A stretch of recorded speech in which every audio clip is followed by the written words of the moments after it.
परिचय।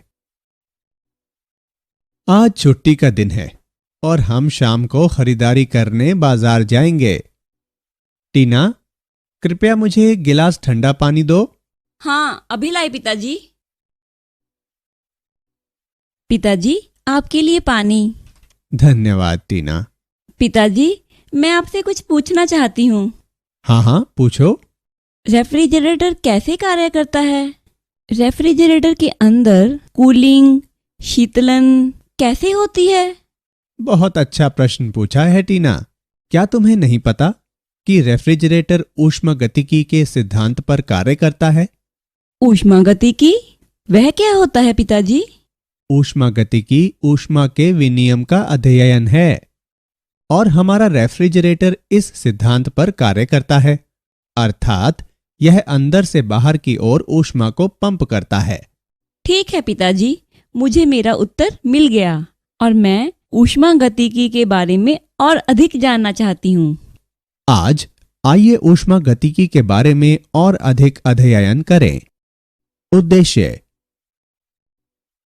इस पाठ के अंत में आप निम्न करने में सक्षम हो जाएंगे: ऊष्मागतिकी को परिभाषित करना, तापीय समयावस्था को जानना, ऊष्मागतिकी के नियमों को परिभाषित करना, ऊष्मा आंतरिक ऊर्जा और कार्य को परिभाषित करना, विशिष्ट ऊष्माधारिता की गणना करना, ऊष्मागतिकी अवस्था चरों और अवस्था के समीकरण का विश्लेषण करना, ऊष्मागतिक प्रक्रमों को समझना, ऊष्मा इंजन, रेफ्रिजरेटर और हीट पंप का विश्लेषण करना, उत्क्रमणीय और अनुत्क्रमणीय प्रक्रमों को परिभाषित करना, कनार्ट इंजन को समझना। परिभाषा। ऊष्मागतिकी भौतिकी की वह शाखा है जिसमें ऊष्मा और तापमान और ऊष्मा एवं ऊर्जा के अन्य रूपों के अंतः रूपांतरण की अवधारणाओं का अध्ययन किया जाता है। ऊष्मागतिकी एक स्थूलदर्शीय विज्ञान है। यह स्थूल निकायों का वर्णन करती है और द्रव्य की आणविक संरचना की व्याख्या नहीं करती है। Refrigerator, room heater, sweating water bottle, windshield misting दैनिक जीवन में ऊष्मागतिकी के कुछ सामान्य उदाहरण हैं। तापीय समयावस्था। तापीय समयावस्था किसी निकाय की वह अवस्था होती है जिसमें स्थूलदर्शी चर जो निकाय को विशेषता प्रदान करते हैं समय के साथ नहीं बदलते। आइए एक उदाहरण लें। सर्दी के मौसम में जब आप अपने घर का दरवाजा खोलते हैं तो ऊष्मा बाहर के तापमान को संतुलित करने के लिए बाहर निकलती है। कुछ समय बाद आप महसूस करते हैं कि घर के अंदर और बाहर का तापमान एक समान है। यह तापीय समयावस्था के कारण होता है। तापीय समयावस्था वातावरण और दीवार की प्रकृति पर निर्भर करती है जो निकाय को वातावरण से अलग करती है। ऊष्मागतिकी का शून्यवां नियम। ऊष्मागतिकी के शून्यवें नियम के अनुसार यदि दो निकाय ए और बी एक तीसरे निकाय सी के साथ अलग अलग समयावस्था में हैं तो निकाय ए और बी एक दूसरे के साथ समयावस्था में होते हैं। वह भौतिक राशि जो यह निर्धारित करती है कि कोई निकाय एक दूसरे निकाय के साथ समयावस्था में है या नहीं, तापमान कहलाती है। अब शून्यवें नियम को इस प्रकार व्यक्त किया जा सकता है: तापमान एक ऐसी अदिश राशि है जो सभी ऊष्मागतिक निकायों का एक गुण है। इस प्रकार तापमान की समता तापीय समयावस्था के लिए आवश्यक व अनिवार्य शर्त है। आंतरिक ऊर्जा, ऊष्मा और कार्य। आंतरिक ऊर्जा, ऊर्जा की वह मात्रा जो किसी पिंड में इसके अणुओं और उनकी अन्योन्य क्रिया से उत्पन्न अनियमित गति के कारण होती है, आंतरिक ऊर्जा कहलाती है। ऊष्मा वह ऊर्जा जो एक पिंड से दूसरे पिंड में उनके तापांतरों के कारण प्रवाहित होती है, ऊष्मीय ऊर्जा कहलाती है। कार्य, निकाय पर बाह्य सामान्यीकृत यांत्रिकीय सीमाओं में परिवर्तनों द्वारा एक निकाय से दूसरे निकाय में स्थानांतरित ऊर्जा को कार्य के रूप में जाना जाता है। आइए एक उदाहरण लें। एक पात्र में एक गैस रखी जाती है। गैस के ऊपर एक पिस्टन लगा दिया जाता है। जब अणुओं में प्रसार होता है तो यह बहुत अधिक आयतन घेर लेती है। यह विस्थापन किया गया कार्य है। ऊष्मागतिकी का प्रथम नियम। किसी निकाय की आंतरिक ऊर्जा U ऊर्जा स्थानांतरण के दो तरीकों द्वारा बदल सकती है, ऊष्मा और कार्य। ऊष्मागतिकी के प्रथम नियम के अनुसार निकाय को दी जाने वाली ऊर्जा डेल्टा Q का कुछ भाग निकाय की आंतरिक ऊर्जा डेल्टा U को बढ़ाने और शेष वातावरण पर कार्य डेल्टा W करने में व्यय होती है। डेल्टा Q बराबर delta U plus delta W, जहां डेल्टा Q बराबर वातावरण द्वारा निकाय को दी जाने वाली ऊष्मा, डेल्टा W बराबर वातावरण पर निकाय द्वारा किया गया कार्य, डेल्टा U बराबर निकाय की आंतरिक ऊर्जा में परिवर्तन। यदि निकाय को दी जाने वाली ऊष्मा वातावरण पर कार्य करने में निकाय द्वारा पूर्ण रूप से प्रयुक्त हो जाए तो डेल्टा U बराबर 0। इससे प्राप्त होता है डेल्टा Q बराबर डेल्टा W। विशिष्ट ऊष्माधारिता। किसी पदार्थ की विशिष्ट ऊष्मा ऊष्मा की वह मात्रा है जो पदार्थ के एकांक द्रव्यमान का तापमान 1 केल्विन या 1 डिग्री सेल्सियस बढ़ाने के लिए आवश्यक हो। m द्रव्यमान के एक ठोस का तापमान डेल्टा T तक बढ़ाने के लिए डेल्टा Q ऊष्मा की आवश्यकता है, जिसे इस प्रकार व्यक्त किया जाता है। डेल्टा Q बराबर mc डेल्टा T। मोलर विशिष्ट ऊष्मा C बराबर 1/n गुणा dQ/dt। लगभग दी गई मात्रा तक प्रत्येक धातु के तापमान को बढ़ाने के लिए प्रति अणु 25 joule mole inverse Celsius inverse की जरूरत होती है। तापमान के साथ ठोसों की विशिष्ट ऊष्मा का परिवर्तन 0 डिग्री से 100 डिग्री सेल्सियस तक तापमान के फलन के रूप में जल की विशिष्ट ऊष्मा को आलेखित किया गया है। उदाहरण। आइए एक उदाहरण लें। एक ब्रेड से प्राप्त ऊर्जा द्वारा 60 किलोग्राम भार वाला एक व्यक्ति कितने मीटर तक चढ़ सकता है यदि वह 1 लाख कैलोरी ऊष्मा उत्पन्न करती है। मान लें कि मानव शरीर 28% की कार्य क्षमता से कार्य करता है। G का औसत मान 9.8 मीटर प्रति सेकंड वर्ग लें। आइए हल देखें। यहां द्रव्यमान और कार्य क्षमता दी गई है जो क्रमशः 60 किलोग्राम और 28% है। मान लीजिए कि अभिशिष्ट ऊंचाई h है। अब हम जानते हैं कि किया गया कार्य स्थितिज ऊर्जा के बराबर होता है, अतः इसे सरल करने पर हम प्राप्त करते हैं 60 गुणा 9.8 गुणा h जूल।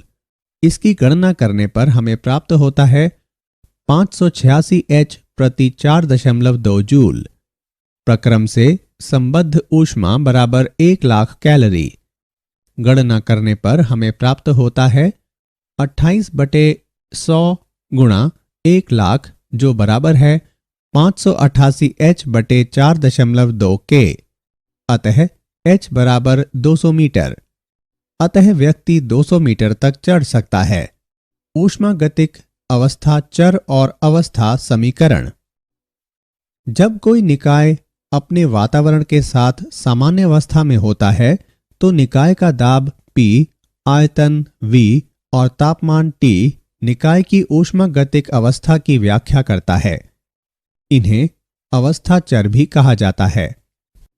समीकरण अवस्था किसी पदार्थ द्वारा संतुष्ट P, V और T के मध्य एक संबंध है। सरलतम अवस्था समीकरण आदर्श गैस समीकरण है।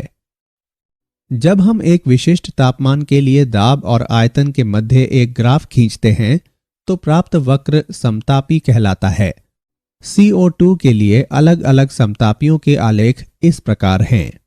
ऊष्मागतिक प्रक्रम। स्थैतिक कल्प प्रक्रम। ऐसा निकाय जो अपने चरों को इतनी मंद गति से बदलता है कि यह पूरी प्रक्रम में अपने वातावरण के साथ तापीय या तांत्रिकीय समावस्था में रहता है। स्थैतिक कल्प प्रक्रम में प्रत्येक चरण में निकाय और वातावरण के दाब और आयतन में बहुत कम अंतर होता है। समआयतनिक प्रकरम। समआयतनिक प्रकरम में आयतन नियत रहता है। गैस पर या गैस द्वारा कोई कार्य नहीं किया जाता है। गैस द्वारा अवशोषित ऊष्मा पूरी तरह से इसकी आंतरिक ऊर्जा और इसके तापमान को परिवर्तित करने में व्यय होती है। नियत आयतन पर ऊष्मा की दी गई मात्रा के लिए तापमान में परिवर्तन का निर्धारण गैस की विशिष्ट ऊष्मा द्वारा किया जाता है। समदाबी प्रकरम। समदाबी प्रकरम में दाब निश्चित रहता है। अवशोषित ऊष्मा का कुछ भाग आंतरिक ऊर्जा को बढ़ाने में और कुछ भाग कार्य करने में व्यय होता है। नियत दाब पर ऊष्मा की दी गई मात्रा के लिए तापमान में परिवर्तन गैस की विशिष्ट ऊष्मा द्वारा निर्धारित होता है। चक्रीय प्रकरम। चक्रीय प्रकरम में निकाय अपनी मूल अवस्था में वापस लौट आता है, चूंकि आंतरिक ऊर्जा एक अवस्था चर है। एक चक्रीय प्रकरम के लिए डेल्टा U बराबर 0 अवशोषित कुल ऊष्मा निकाय द्वारा किए गए कार्य के बराबर होती है। समतापी एवं स्थिरोष्म प्रकरम। समतापी प्रकरम। इस प्रकरम में निकाय का तापमान नियत रहता है। एक आदर्श गैस के मोलों की दी गई संख्या के लिए हमारे पास है PV बराबर nRT, जहां n बराबर मोलों की संख्या, T बराबर गैस का तापमान, R बराबर सार्वत्रिक गैस नियतांक। चूंकि T नियत है इसलिए PV भी नियत है। समतापी प्रकरमों की आवश्यक शर्तें हैं: तापमान नियत रहना चाहिए, परिवर्तन मंद दर पर होने चाहिए, गैस की विशिष्ट ऊष्मा अनंत हो। स्थिरोष्म प्रकरम। इस प्रक्रिया में निकाय और वातावरण के मध्य ऊष्मा का कोई विनियम नहीं होता है। डेल्टा Q बराबर 0। स्थिरोष्म प्रकरमों के लिए आवश्यक शर्तें हैं: ऊष्मीय ऊर्जा का कोई स्थानांतरण नहीं होना चाहिए, परिवर्तन तीव्र दर पर होने चाहिए, विशिष्ट ऊष्मा 0 हो। एक आदर्श गैस का दाब आयतन वक्र दो समतापियों को जोड़ने वाले दो स्थिरोष्म प्रकरमों को प्रदर्शित करता है। ऊष्मा इंजन। ऊष्मा इंजन एक ऐसा उपकरण है जो एक कुंड से निकलने वाली ऊष्मा के एक भाग को उच्च तापमान पर उपयोगी कार्य में बदलता है और शेष को निम्न तापमान पर कुंड को निराकृत कर देता है। ऊष्मा इंजन 4 घटकों से मिलकर बनता है: स्रोत, जहां से ऊष्मा निकलती है; सिंक, जहां ऊष्मा के एक भाग को निराकृत किया जाता है; कार्यकारी पदार्थ, कुछ गैस या जलवाष्प जो कोई उपयोगी कार्य करने के लिए फैलता है; मशीन, कोई यांत्रिक निकास जिस पर उपयोगी कार्य किया जाता है। कुशलता। ऊष्मा इंजन की कुशलता को किए गए कार्य और स्रोत से निकलने वाली ऊष्मा के अनुपात द्वारा व्यक्त किया जाता है। कुशलता बराबर 1 माइनस Q2 बटे Q1। रेफ्रिजरेटर और हीट पंप। किसी रेफ्रिजरेटर में ठंडे कुंड से गर्म कुंड की ओर ऊष्मीय ऊर्जा का प्रवाह। यह T2 पर ठंडे कुंड से ऊष्मा की Q2 मात्रा अवशोषित करता है। एक बाह्य कारक द्वारा इस पर कार्य किया जाता है और T1 पर गर्म कुंड पर ऊष्मा की Q1 मात्रा निराकृत होती है। निकाय एक बाह्य कारक द्वारा संचालित होता है। रेफ्रिजरेटर का निष्पादन गुणांक अल्फा बराबर Q2 बटे Q1 माइनस Q2। ऊष्मा गतिकी का द्वितीय नियम। ऊष्मा गतिकी के प्रथम नियम की निम्नलिखित सीमाएं हैं। यह उस दिशा को इंगित नहीं करता है जिसमें परिवर्तन हो सकता है। ऊष्मा गतिकी का प्रथम नियम इस बारे में कोई विचार नहीं देता कि परिवर्तन किसी सीमा तक होता है। ऊष्मा गतिकी का द्वितीय नियम प्राकृतिक रूप से होने वाले ऊर्जा रूपांतरण की दिशा के बारे में जानकारी देता है। द्वितीय नियम के दो प्रमुख कथन इस प्रकार हैं। क्लासियस कथन: ऐसे उपकरण का निर्माण करना असंभव है जो जब एक चक्रीय प्रक्रिया में परिचालित हो तो एक ठंडे पिंड से गर्म पिंड में ऊष्मा स्थानांतरण के अतिरिक्त कोई अन्य प्रभाव उत्पन्न न करे। केल्विन प्लांक कथन: ऐसे उपकरण का निर्माण करना असंभव है जो जब एक चक्रीय प्रक्रम में परिचालित हो तो एक स्रोत से ऊष्मा लेकर इसे पूरी तरह से कार्य में रूपांतरित कर दे। उत्क्रमणीय और अनुत्क्रमणीय प्रक्रम। उत्क्रमणीय प्रक्रम यह वह प्रक्रम है जिसे पुनः विपरीत दिशा में प्राप्त किया जा सकता है ताकि निकाय और वातावरण प्रत्यक्ष प्रक्रम में प्रत्येक चरण पर उसी एक समान अवस्था से गुजरते हैं। विद्युत अपघटन एक स्प्रिंग का मंद स्पीडन एवं विरलन उत्क्रमणीय प्रक्रम के उदाहरण हैं। अनुत्क्रमणीय प्रक्रम यह एक ऐसा प्रक्रम है जो अपनी मूल अवस्था में वापस नहीं लौटते। निकाय प्रत्यक्ष प्रक्रम में एक समान मध्यस्थ अवस्था से नहीं गुजरता है। सभी रासायनिक अभिक्रियाएं और प्राकृतिक प्रक्रम अनुत्क्रमणीय प्रक्रम के उदाहरण हैं। Connaught engine. कनाट का इंजन उत्क्रमणीय चक्र के कार्य करता है जिसे कनाट का चक्र कहा जाता है। एक कनाट के चक्र में निम्न चरण होते हैं। समतापी प्रसार। सिलेंडर स्रोत के साथ तापीय संपर्क में रखा जाता है और पिस्टनों पर धीरे धीरे भार घटाया जाता है। गैस नियत तापमान T1 पर समतापीय रूप से फैलती है और आयतन V1 से बढ़कर V2 हो जाता है। इस प्रसार के दौरान अवशोषित ऊष्मा की मात्रा Q1 है। स्थिरोष्म प्रसार। सिलेंडर को एक अचालक स्टैंड पर रखा जाता है और पिस्टनों के भार को और घटाया जाता है। स्थिरोष्म प्रसार तब तक होता है जब तक कि तापमान गिरकर सिंक के T2 तक नहीं पहुंच जाता। गैस का आयतन V2 से बढ़कर V3 हो जाता है और इसका तापमान T1 से गिरकर T2 हो जाता है। समतापी स्पीडन। सिलेंडर को सिंक पर रखा जाता है और पिस्टन पर भार को बहुत धीरे धीरे बढ़ाया जाता है। गैस T2 पर समतापीय रूप से संपीड़ित होती है और इसका आयतन V3 से घटकर V4 हो जाता है। समतापीय स्पीडन के दौरान निराकृत ऊष्मा Q2 है। स्थिरोष्म स्पीडन। सिलेंडर को अचालक स्टैंड के ऊपर रखा जाता है और भार को और बढ़ाया जाता है। स्थिरोष्म स्पीडन तब तक होता है जब तक कि गैस का तापमान स्रोत के तापमान को बढ़ा नहीं देता। इस प्रकार गैस का आयतन और घटकर V4 से V1 हो जाता है और इसका तापमान T2 से बढ़कर T1 हो जाता है। एक कनाट चक्र की कुशलता है Q1/Q2 बराबर T1/T2। क्या आप जानते हैं? क्लासियस ने दिखाया कि प्रत्येक घटना वास्तव में इसलिए होती है क्योंकि ऊर्जा उच्च ऊर्जा वाले क्षेत्रों से निम्न ऊर्जा वाले क्षेत्रों की ओर, गर्म क्षेत्र से ठंडे क्षेत्रों की ओर गति करती है। एक बार ऊर्जा के ऊष्मा में बदल जाने पर या नष्ट हो जाने पर इसका पुनः उपयोग नहीं किया जा सकता। जैसे कि बर्फ के पिघल जाने पर आप उससे पुनः इग्लू नहीं बना सकते। ऊष्मा गतिकी के द्वितीय नियम के अनुसार प्रत्येक बार उपयोग करने पर ऊर्जा नष्ट होती है। इसलिए ब्रह्मांड की एंट्रैपी बढ़नी चाहिए। सारांश। आइए हमने जो कुछ सीखा है उसे संक्षेप में दोहराएं। ऊष्मा गतिकी भौतिकी की वह शाखा है जो ऊष्मा और तापमान और ऊष्मा के अंतः रूपांतरण और ऊर्जा के अन्य रूपों की अवधारणाओं पर चर्चा करती है।